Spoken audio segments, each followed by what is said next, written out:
এরপরে প্রশ্ন হলো 31st নাইট আমি পালন করিনি, আমাদের বাড়ির ছাদে ভাড়াটিয়া ছেলেরা বাজে ফুটিয়েছে, আমি শুধু দেখতে ছাদে গিয়েছি, নিজে ফুটাইনি, এতে কি আমার গুনাহ হয়েছে? এখন করণীয় কি?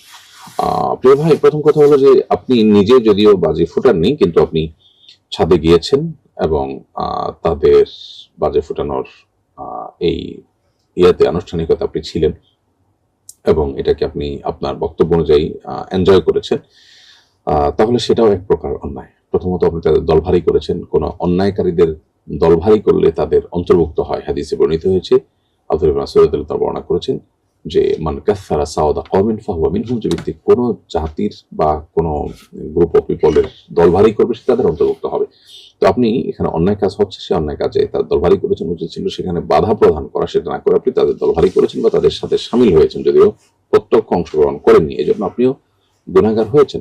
আল্লাহর কাছে তওবা করুন যেন আর কখনো এই গুনাহ আপনার দ্বারা না হয়, এবং বরং আপনার সাধ্য অনুযায়ী যেন এই ধরনের অন্যায় কাজে আপনি বাধা দিতে পারেন, সেই জন্য সচেষ্ট হবেন, সে মর্মে নিয়ত করেন, ইনশাআল্লাহ তাআলা মাফ করবেন।